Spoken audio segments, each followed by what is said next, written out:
شکر خدا کرو ماہ رحمان آ گیا، تقسیم کرنے نعمتیں رمضان آ گیا۔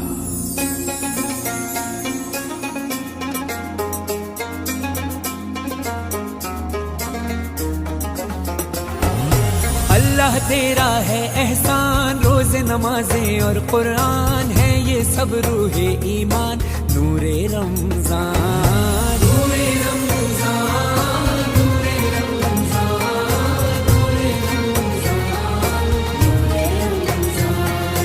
نور رمضان۔ اعوذ باللہ من الشیطان الرجیم، بسم اللہ الرحمن الرحیم، الحمد للہ رب العالمین وصلی اللہ علی محمد و اہل بیتہ الطیبین الطاہرین، اما بعد فقد قال الحکیم فی القرآن المجید، بسم اللہ الرحمن الرحیم، یا ایہا الذین آمنوا کتب علیکم الصیام کما کتب علی الذین من قبلکم لعلکم تتقون۔ معزز سامعین کرام و ناظرین محترم، السلام علیکم ورحمۃ اللہ وبرکاتہ۔ آج کا ٹاپک بہت اہم ٹاپک ہے۔ آج ہم بتائیں گے کہ کیا 30 دن میں انسان متقی بن سکتا ہے یا نہیں۔ اس ٹاپک پہ بات کرنے سے پہلے فضیلت رمضان کے حوالے سے کچھ جملے آپ کے ذہنوں تک پہنچانا چاہتا ہوں۔ قرآن مجید میں اللہ نے ارشاد فرمایا، یا ایھا الذین آمنوا، اے صاحبان ایمان، کتب علیکم الصیام، تم پر روزوں کو واجب کر دیا گیا، کما کتب علی الذین من قبلکم، اسی طریقے سے واجب کیے گئے جس طریقے سے گزشتہ لوگوں پر بھی ہم نے روزوں کو واجب کیا تھا، لعلکم تتقون، تاکہ تم متقی ہو جاؤ۔ عزیزان محترم، اس آیہ کریمہ سے یہ بات تو طے ہو گئی کہ انسان اسی وقت متقی بنے گا جب وہ صحیح طریقے سے اللہ کے روزے رکھے گا۔ اب عزیزان محترم، روزہ رکھنے کا مطلب یہ نہیں ہے کہ صرف آپ بھوکے رہیں یا پیاسے رہیں۔ صادق آل محمد امام جعفر صادق علیہ السلام نے ارشاد فرمایا کہ روزہ آنکھوں کا رکھنا چاہیے، کانوں کا روزہ ہونا چاہیے، زبان کا روزہ ہونا چاہیے، ہاتھ اور پیر کا روزہ ہونا چاہیے، پورے جسم کے ہر حصے کا روزہ جب ہوگا تب وہ کامل طریقے سے روزہ کہلائے گا۔ اب لوگوں نے سوال کیا، یا ابن رسول اللہ، یہ کیسے ممکن ہے کہ کوئی انسان آنکھوں کا بھی روزہ رکھے، کانوں کا بھی روزہ رکھے، پیروں کا بھی روزہ رکھے، پیٹ کا بھی روزہ رکھے اور ہاتھوں کا بھی روزہ رکھے؟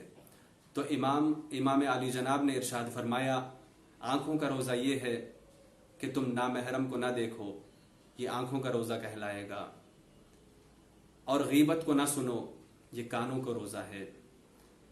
ہاتھ سے تم غلط کام نہ کرو یا مجبور انسان پر ہاتھ نہ اٹھاؤ، یہ ہاتھوں کا روزہ کہلائے گا، اور حرام چیز سے اپنے پیٹ کو، اپنے شکم کو پر نہ کرو، یہ شکم کا روزہ کہلائے گا، اور غلط راستے پر اپنے آپ کو آگے نہ بڑھاؤ، یہ پیروں کا روزہ کہلائے گا۔ جب انسان پورے بدن سے اللہ کی اطاعت کرے گا تو یقین جانو یہ روزہ اس کے جسم کو بھی فائدہ دے گا اور اس کی روح کو بھی فائدہ دے گا۔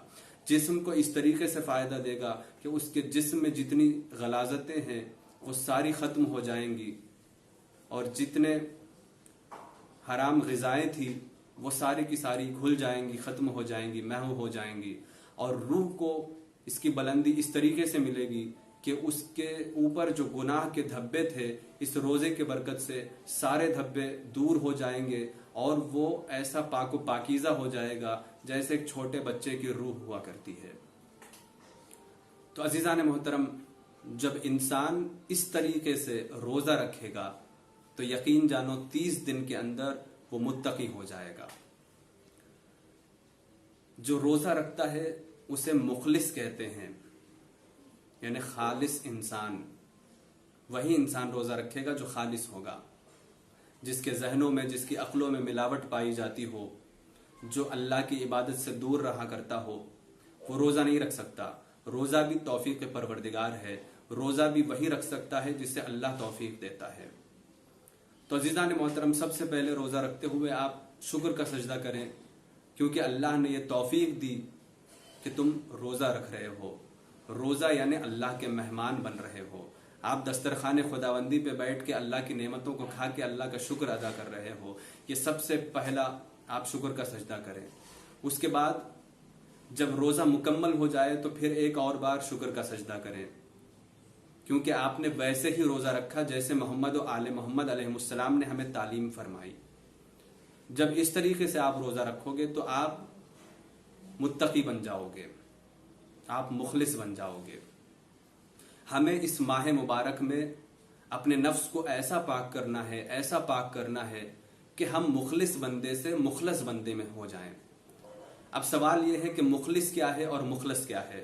مخلص اور مخلص میں فرق یہ ہے کہ جیسے سونے کے آرنامنٹس ہوتے ہیں، اس میں تانبا اور پیتل کو ملایا جاتا ہے، لیکن دیکھنے والے اسے خالص سونا ہی کہتے ہیں.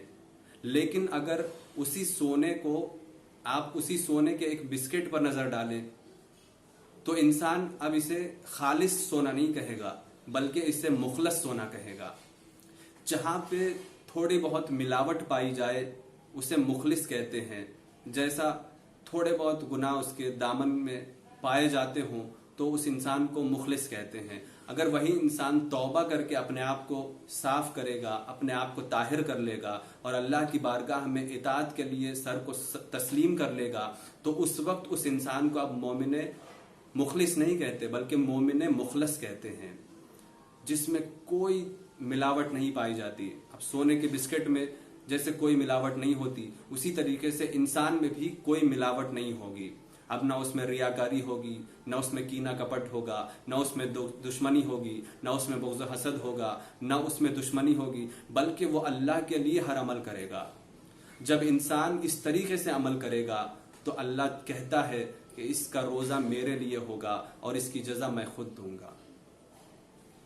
ماہ رمضان میں روزے کی اہمیت اس طریقے سے اللہ نے بیان فرمایا کہ جو بھی انسان روزہ رکھے گا اس کا ہر عمل میری عبادت ہوگا. جیسے سانس عام طور پہ لیا جاتا ہے، سانس کا کوئی ثواب نہیں ہوتا، سانس کی کوئی جزا نہیں ہوتی، سانس نہ کوئی عبادت میں شمار ہوتی ہے. لیکن عزیزان محترم، روزہ دار کی اہمیت اللہ کی نظر میں اس طریقے سے ہے کہ اللہ اس کے روزوں کو قبول کرتا ہے اور اس کے ہر کام کو اپنا عمل اور اپنی عبادت قبول کرتا ہے. اب اس کی سانس ایک عام سانس نہیں کہلائے گی بلکہ اس کی سانس کو اللہ ایک تسبیح کا ثواب عنایت کرے گا. اس کا چلنا بھی عبادت ہے، اس کا پھرنا بھی عبادت ہے، اس کا سو جانا بھی عبادت ہے. اس کا ہر عمل اللہ عبادت میں شمار کرے گا اور اس کے ہر عمل کی جزا اللہ خود دے گا.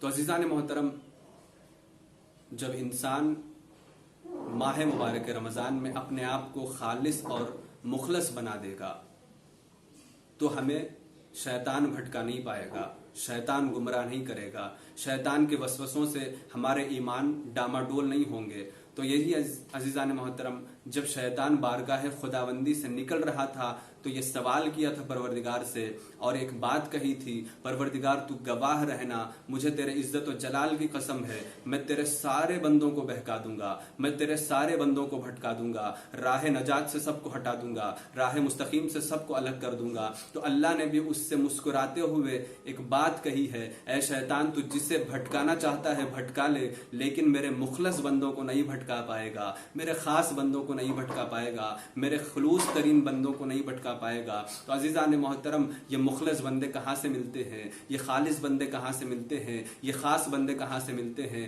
یہ سارے بندے ماہ مبارک رمضان میں ملتے ہیں، روزوں کو رکھ کر ملتے ہیں، قرآن کی تلاوت کر کے ملتے ہیں. تو عزیزان محترم، اگر آپ اپنے آپ کو خالص بنانا چاہتے ہو، آپ اپنے آپ کو مخلص بنانا چاہتے ہو تو یہ بہترین موقع ہے ماہ مبارک رمضان کا. آپ یہ 30 دن نہ سمجھے بلکہ زندگی کے اہم ترین دن سمجھے، اور اس اہم ترین دن میں آپ ہر وہ کام کریں جس سے اللہ اور اہل بیت راضی ہوتے ہیں. وآخر دعوانا ان الحمد للہ رب العالمین، والسلام علیکم ورحمۃ اللہ وبرکاتہ.